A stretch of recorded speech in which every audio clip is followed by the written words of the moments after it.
Y ahora vamos a abrir la palabra de Dios y vamos a leer un versículo en el Evangelio según San Mateo. Evangelio según San Mateo, el capítulo 13.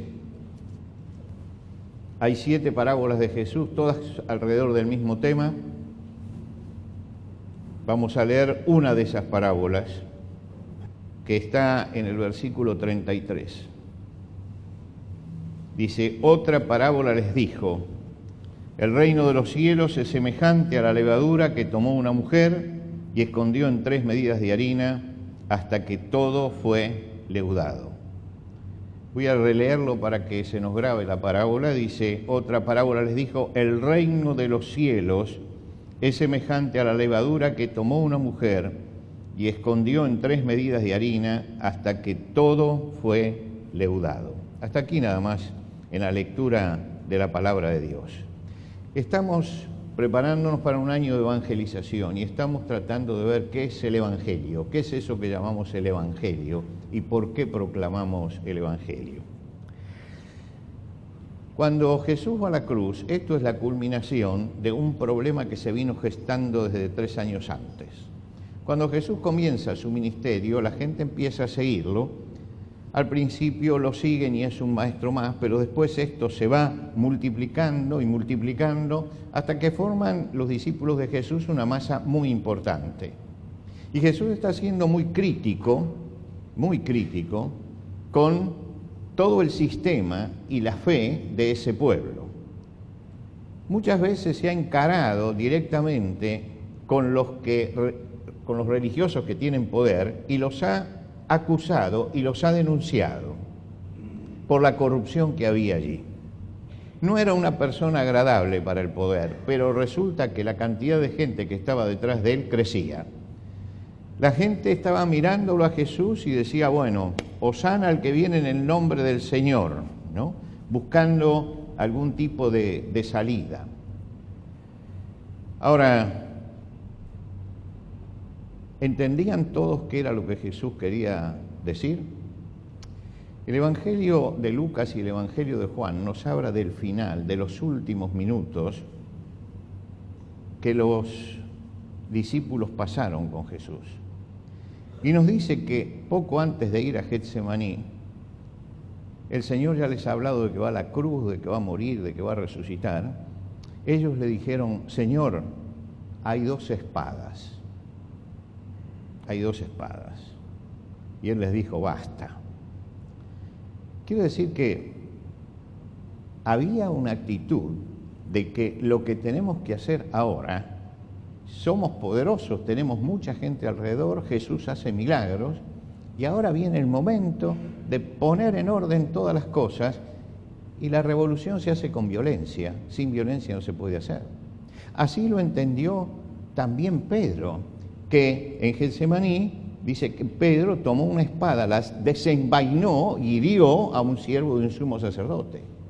Quiere decir que los que estaban con Jesús no habían entendido cuál era el mensaje del Evangelio y creían que para cambiar el mundo se necesitaba la violencia.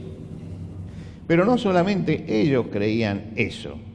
Los gobernantes también creían que Jesús iba a llevar al pueblo a la violencia. En el Evangelio de Juan dicen que se reunió el Sanedrín, que era el máximo tribunal judío, y dijo: si los dejamos seguir, todos creerán en él y vendrán los romanos y destruirán nuestro lugar y nuestra nación. Es decir, nos van a destruir a nosotros los romanos. Ahora, es interesante que ellos mencionan a los romanos porque los romanos actuaban en caso de sedición. Quiere decir que ya sospechaban de Jesús como sedicioso. Sedicioso es: vamos a desbancar al gobierno que hay y nos vamos a poner nosotros en su lugar. Hay una coincidencia entre los discípulos y los enemigos de Jesús en que ha llegado el momento crucial, estamos en el último minuto y acá hay que prepararse para la violencia, hay que prepararse para eso. Esto significa que ellos habían entendido una parte del mensaje, que el Evangelio es revolucionario, que el Evangelio cambia a la gente y cambia a las personas, y cambia las actitudes y cambia la forma de pensar. Nadie dudaba de que el Evangelio era esto, que el mensaje de Dios era esto, que la buena nueva era esa. El asunto es cuál es el carácter revolucionario del Evangelio. Ahí es donde no entendían. ¿Cuál es el carácter? No habían entendido el mensaje de Jesucristo. Han pasado 2000 años, ¿no es cierto? 2000 años de esto. Y podemos decir que por algunas muestras que hemos tenido en todo el mundo y sobre todo en el mundo occidental, todavía no hemos entendido cuál es el mensaje de Jesucristo. En el siglo XX se interpretó el Evangelio a la luz de las ideologías de moda. Y entonces apareció, desde la ideología marxista, apareció la teología de la liberación. ¿Qué es el Evangelio? El Evangelio es liberar a los pueblos de la opresión económica que tienen y entonces porque Dios quiso liberar a Israel de Egipto porque estaban bajo la opresión. Y las plagas, bueno, nosotros vamos a hacer la plaga que presione. Y se ensangrentó Latinoamérica por esta visión negativa del Evangelio. Muchos de los que ensangrentaron Latinoamérica se declaraban cristianos y están haciendo la obra de Dios. Es un falso concepto de lo que es el Evangelio. Por el otro lado, por supuesto, apareció la otra forma de ver todo esto, y la otra forma de ver es ir a otro tipo de teología, ya no de la liberación, sino de la prosperidad. El Evangelio es materialismo. Tenemos que vamos a Jesús para que nos dé dinero, nos dé comodidades, nos dé esto, nos dé lo otro. Esto todavía está de moda hoy. Yo digo que hay un evangelio de izquierda y hay un evangelio de derecha, ¿no? Hay un evangelio marxista y hay un evangelio liberal. Y los tenemos todavía flotando en el ambiente. Pablo le habla a los Gálatas y les dice: estoy maravillado de que tan pronto os hayáis alejado del que os llamó por la gracia de Dios para seguir un evangelio diferente. Quiere decir que desde el principio había gente que no entendía qué era el evangelio y que estaba cambiándolo por un evangelio diferente.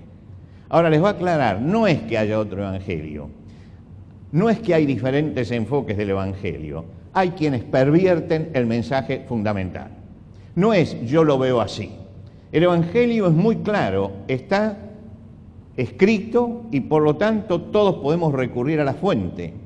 Y si hay una cosa que el Evangelio no es incentivar el materialismo. Por el contrario, si hay algo que el Evangelio no es incentivar la violencia. Por el contrario. Lo que quiere decir que hay intereses que muchas veces abren la Biblia para hacerle decir a la Biblia lo que la Biblia no dice.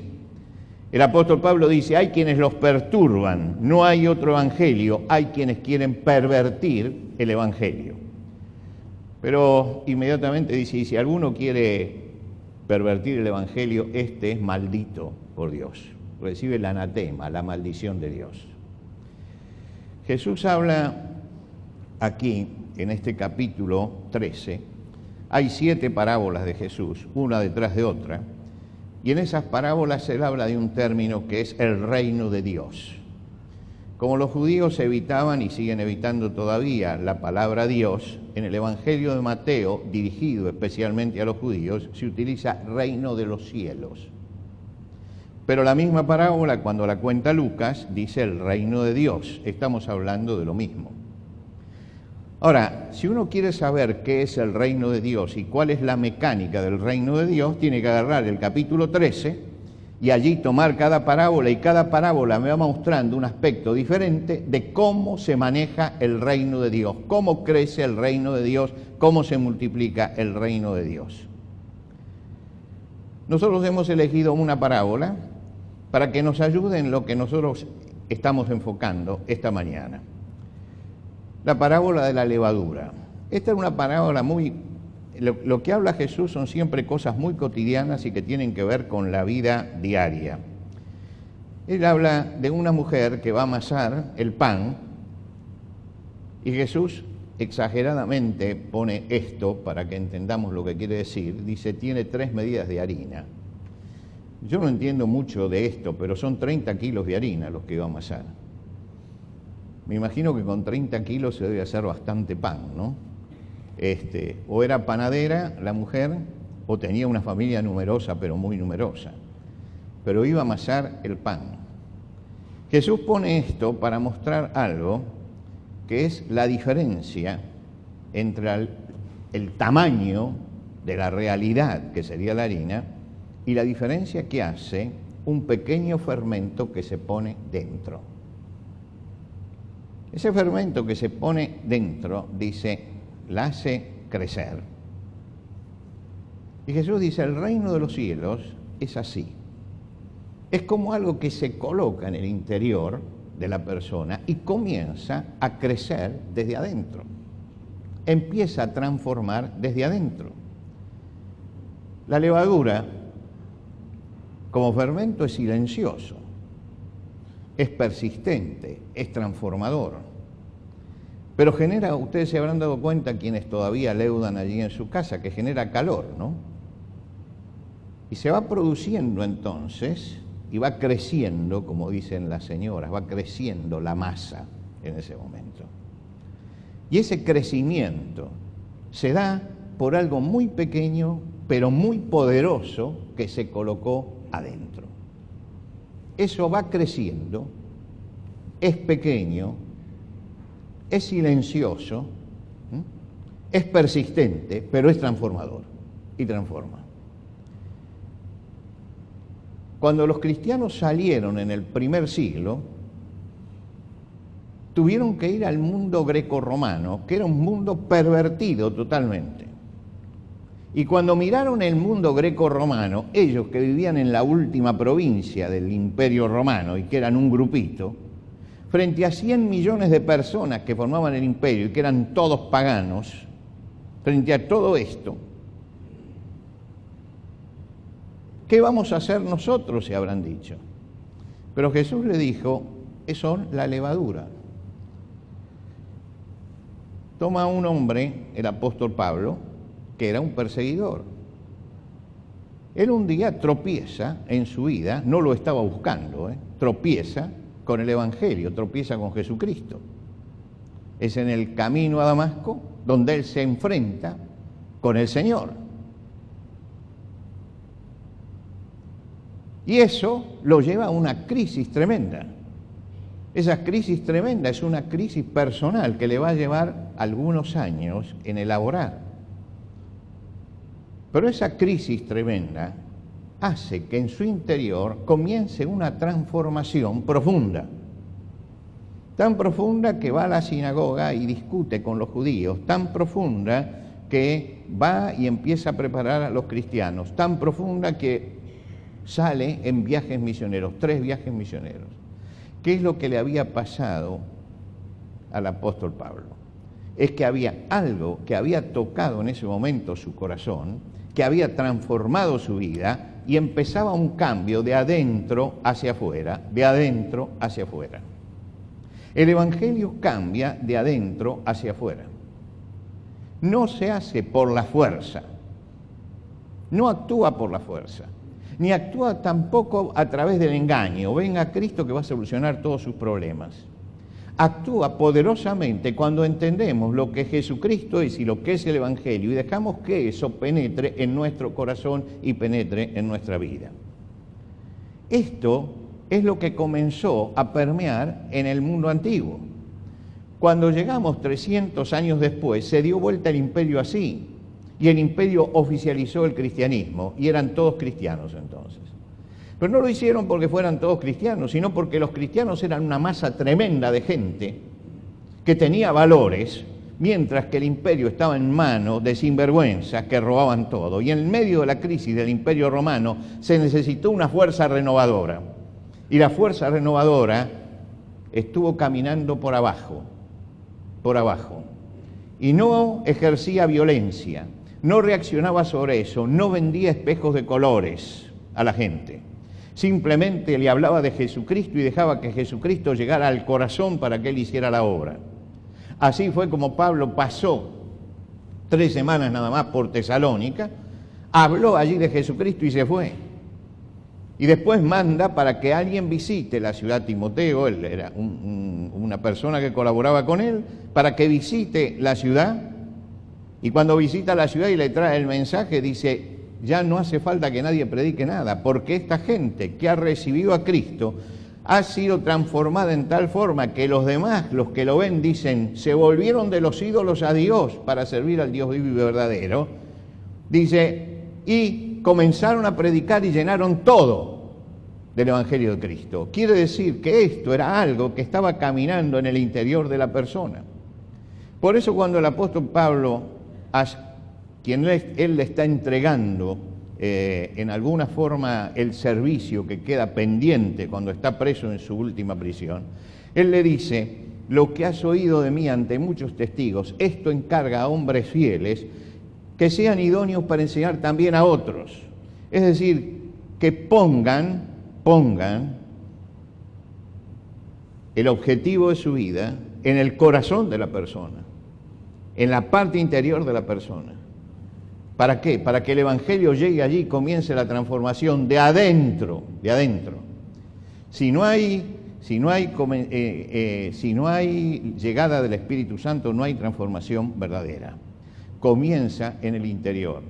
El apóstol Pablo va a decir en la carta a los Romanos, porque el reino de Dios no es comida ni bebida es lo exterior puramente, sino justicia, paz y gozo por el Espíritu Santo. No es lo que entra por la boca, es lo que sale desde adentro. El Evangelio es eso, es lo que sale desde adentro. Es justicia, es vivir dentro de las leyes de Dios y dar a cada uno lo que le corresponde. Esto es lo que el Evangelio hace en el corazón de la persona.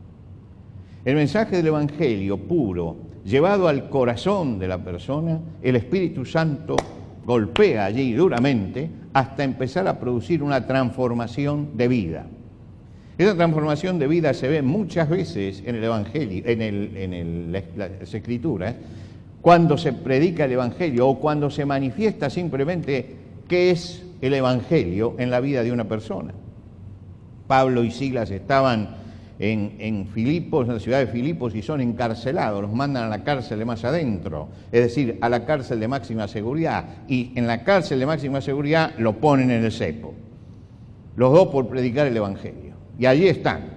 Bueno, hay una serie de sucesos, y en esos sucesos, de pronto, el carcelero escucha la palabra de Pablo que le dice que tenía que creer en el Señor Jesucristo para ser salvo. Y ese hombre se entrega a Cristo. Inmediatamente cambia todo. ¿Por qué? Porque lo saca del cepo, venda las heridas, lo lleva a su casa. Uno dice, ¿qué pasó en este hombre? ¿Se volvió loco? No, no se volvió loco.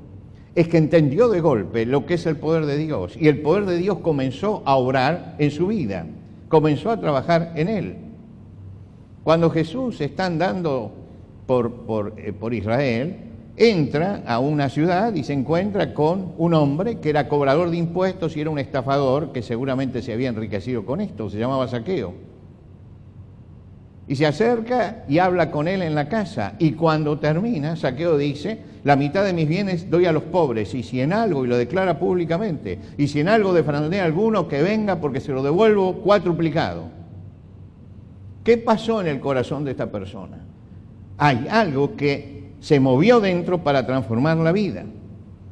Entra a la ciudad de Gadara. En la ciudad de Gadara estuvo muy poco tiempo porque lo echaron a Jesús. Cruzó el mar de Galilea y llegó a Gadara y rápidamente lo echaron. Pero allí hay un hombre que corre por las tumbas como un desesperado, que rompe las cadenas, es un enloquecido, al que nadie puede atar y da alaridos de día y de noche y está volviendo loco a la comunidad. Y Jesús se acerca a él y entra en ese ser, el Evangelio, en forma maravillosa, porque deja todo, cambia y se sienta y está en su juicio cabal. Esta es la obra del Espíritu Santo obrando en el corazón de las personas. La manifestación exterior que se produce en todos ellos impacta hacia afuera. ¿Qué fue lo que impactó al carcelero de Filipo? Que los metieron a los dos en la cárcel de más adentro, a Pablo y Silas, que lo pusieron en el cepo y a medianoche ellos estaban alabando a Dios. Mientras que todos los demás presos estaban maldiciendo al imperio, a los esbirros, al carcelero y a todo. Ellos eran diferentes. Ellos estaban agradeciendo a Dios. Y esto era lo que impacta en aquel que está delante. Cuando Jesús llama a Leví, el publicano, que es otro de los recaudadores de impuestos, Jesús lo llama y él deja el banco donde él cobraba los tributos y sale detrás de Jesús. Dice que al poco tiempo llamó a todos los publicanos, a todos los cobradores de impuestos que eran amigos de él y los convocó en su casa para que escucharan a Jesús. Ahora, todos fueron y fueron a escuchar a Jesús. ¿Y por qué todos fueron? Porque yo me imagino que decían, ¿viste lo que le pasó a Leví? Sí. Dice que esto le pasó por un tal Jesús. ¿Por qué no vamos a escuchar a ver qué pasa? Y fueron para ver qué era lo que había pasado. Pero era el testimonio de un hombre en quien Dios había hecho una obra y que mostraba en su vida la obra de Dios. El carcelero fue tocado porque había dos hombres que habían sido tocados por Jesucristo y mostraban en su vida la obra de Dios. Lo que quiere decir que la forma de hacer llegar el Evangelio es a través de mi vida,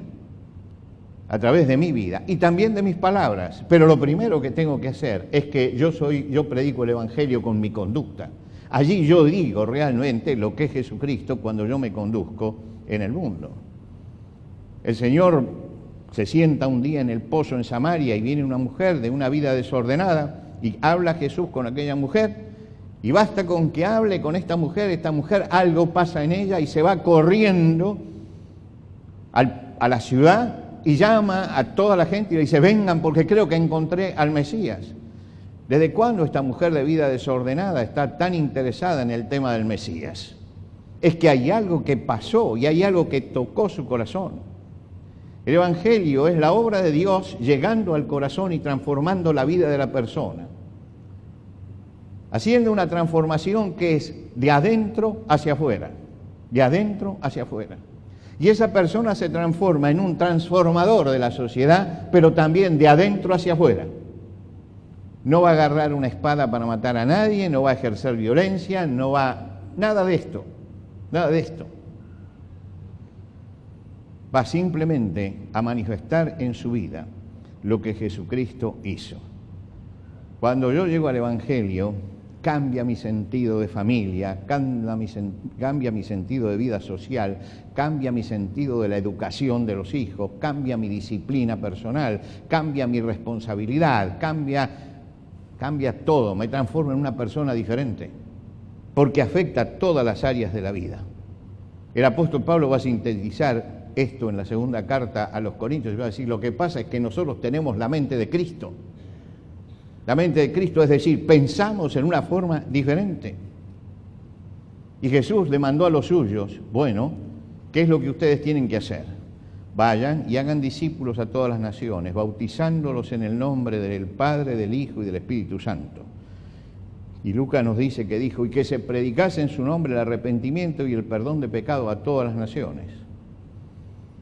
Quiere decir que los cristianos no salieron para hacer proselitismo, ¿eh? Lo que salieron fue a predicar a Jesucristo para que Jesucristo fuera aquel que transformara la vida y para que las personas siguieran a Jesucristo.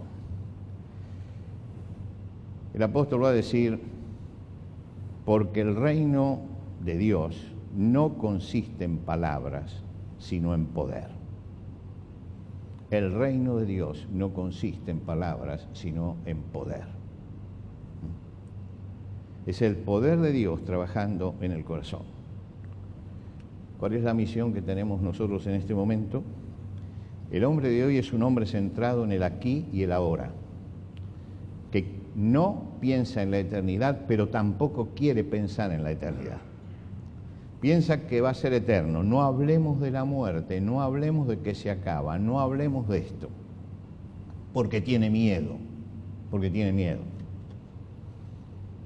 Inmediatamente que usted toca ciertos temas, la gente se pone tensa. ¿Y eso qué demuestra? Que tiene miedo, porque no tiene respuesta. No tiene respuesta. Son personas que están desencantadas de la vida y la realidad, que no quieren mirar hacia atrás, ni tampoco quieren mirar hacia adelante. Miran únicamente el hoy. Hoy encontramos cada vez más jóvenes cuyo proyecto de vida no pasa de 7 días. ¿Qué voy a hacer el fin de semana que viene? Pero no tienen un proyecto a largo plazo. ¿Por qué? Porque ha colapsado la esperanza. Ha colapsado la esperanza. Tenemos que llegar al corazón de ese hombre, centrado en el aquí y el ahora, sin sentido de trascendencia, que está viviendo aquello que dice el Evangelio: comamos y bebamos que mañana moriremos, con un gran hastío, descreído, materialista, hedonista, individualista, y que va cayendo lentamente en el pensamiento hegemónico. Todos tienen que pensar esto así. Ahora nosotros tenemos que ir sin caer bajo la influencia de esto. ¿Para qué? Para ser hombres de Dios que muestren en sus vidas el poder de Dios y que hablen de lo que es el Evangelio. El apóstol Pablo siempre hacía énfasis en el testimonio y en la vida, pero dice también: ¿y cómo creerán si no hay quien les predique? Y permítame decirle que cuando dice quien les predique, no está pensando en este púlpito, está pensando en lo que cada uno predica todos los días, en eso. Quiere decir que hay que vivir y hay que hacer. Yo creo que nosotros tenemos una gran disyuntiva. Como cristianos, ¿nos vamos a acoplar a las demandas de este mundo? ¿Vamos a aportar al aturdimiento general? Se puede aportar al aturdimiento general, se puede aportar, y en muchos casos se aporta al aturdimiento. Se invoca a Jesucristo y se aporta al aturdimiento de la gente, que no vean su propia realidad. ¿Vamos a aceptar el fetichismo en todo esto? Tome esto, que es un talismán para que Dios actúe en su vida. ¿Vamos a engañar a la gente? No, vamos a hacer la opción. El cristiano siempre tuvo que ser la opción. Vamos a predicar lo trascendente, no lo intrascendente, no lo intrascendente. Lo trascendente es que hay esperanza en Cristo, no solamente para aquí, sino también para la eternidad. Que no solamente hay vida abundante aquí, sino que hay vida eterna también. Y que esa es la esperanza cristiana. Entonces transmitimos en primer lugar la esperanza cristiana. Aportamos esta sociedad al equilibrio y a la paz. Aportamos al equilibrio y a la paz. Y lo podemos hacer en cualquier situación, aún en las situaciones más tensas de la sociedad. Podemos manifestar que estamos aportando al equilibrio y a la paz. Cuando llegó la guerra de Malvinas, lo primero que pasó en la radio fue que apareció el ejército, allí en la radio, ya todo estaba en poder del Estado, pero llegó el ejército a la radio ocupada, todo el mundo armado, y un inspector sentado en la mesa donde teníamos que hablar. Dice: mire, no se puede hablar contra la guerra. Ahora yo le dije: escúcheme, ¿usted qué cree? ¿Que yo voy a hablar a favor de la guerra? No, dice, pero no se puede hablar porque estamos en guerra. Perfecto, digo, yo voy a hablar a favor de la paz. Yo voy a hablar a favor de la paz. Yo no voy a hablar contra la guerra, voy a hablar a favor de la paz. A favor de la paz. Y desde ese domingo y durante toda la guerra de las Malvinas hablamos a favor de la paz, de que el conflicto se tiene que solucionar en paz. Mientras tanto nos ponían la musiquita: argentinos a ganar, y nosotros hablábamos: no, la paz, la paz, la paz. Cuando cayó Malvinas y terminó como terminó y dejamos esos 700 jóvenes muertos allí, llegamos a la radio, se habían ido todos, estábamos tranquilos. Empieza el programa y yo a los 15 minutos ya estaba que hervía, porque no escuchaba el cantito argentinos a ganar, y lo dije al aire: escúcheme, ¿qué pasa que no ponen argentinos a ganar? Este es el momento de ganar con el trabajo, de ganar con el esfuerzo, de ganar con la honestidad, de ganar Hablé 5 minutos nada más. En ese momento estaba mi maestro de toda la vida en el programa, y cuando salió me dijo, era lo que había que decir en este momento. Claro, porque vamos a ganar cuando tenemos las armas en la mano, no vamos a ganar con el trabajo de todos los días. El cristiano puede estar en cualquier situación y puede dar un mensaje de paz, y puede dar un mensaje de esperanza. Porque nuestro mensaje de paz y de esperanza no está en una ideología, no está en un principio económico. Nuestro mensaje de paz y de esperanza está en Cristo Jesús. Y Cristo Jesús es lo que tenemos que predicar. Es aquel que tiene poder para cambiar nuestra vida desde adentro hacia afuera. Si como cristiano el Señor obró en tu vida y sigue obrando en tu vida, entonces en este momento y este año el Señor te dice, necesito que seas un testigo, y que hables del poder de Dios transformando la vida de los hombres, pero transformándola desde adentro, para que Cristo entre en el corazón de los hombres y para que podamos tener personas que cambian radicalmente, no por la presión económica, ni social, ni ideológica, sino que cambian porque Cristo ha transformado su vida. Y este es el propósito que tenemos este año, que este evangelio del reino de Dios llegue al corazón de los hombres para que produzca un cambio que empiece desde adentro en la persona. Que Dios realmente nos bendiga para que podamos cumplir con el alto ministerio que Él puso en nuestras manos. Nos ponemos de pie. Vamos a orar al Señor. Señor, te damos gracias porque esta mañana nos hemos podido reunir en tu casa y te damos las gracias porque hemos llegado a Jesucristo y Jesucristo ha cambiado nuestra vida.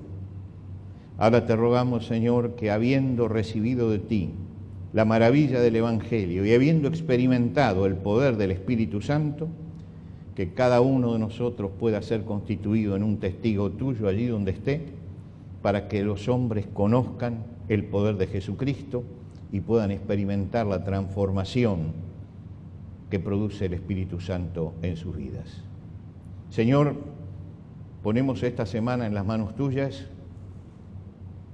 Te rogamos que nos bendigas en cada uno de los días de esta semana para que podamos nosotros también ser de bendición a otros. Te pedimos, Señor, una bendición para todos los hermanos que en este momento están en sus vacaciones, para que tengan el tiempo de descanso necesario y para que puedan reponer sus fuerzas y puedan seguir adelante. Te pedimos, Señor, que los protejas de todo mal. Y te pedimos, Señor, que tú des tu bendición a aquellos que están en el gobierno para que reflexionen y den a la sociedad toda el camino y el rumbo que tú quieres que tomen. Señor, te rogamos por los pueblos que en este momento están sufriendo porque están en situación de guerra, de miseria, por los muchos que tienen que salir de sus naciones, por la presión que existe internamente. Te rogamos, Señor, por los refugiados, por todos aquellos que con motivo están vagando, buscando un destino. Y te rogamos, Señor, que tú obres internacionalmente en el corazón de los gobernantes para que haya soluciones concretas y para que tengamos paz en la tierra, para que alguna vez puedan detenerse y comprender qué fue el mensaje que comenzó diciendo gloria a Dios en las alturas y en la tierra paz. Bendícenos, Señor, esta mañana al retirarnos. Danos, Señor, una semana de trabajo y de gratitud a ti y de bendición. Te lo pedimos en el nombre de Cristo Jesús.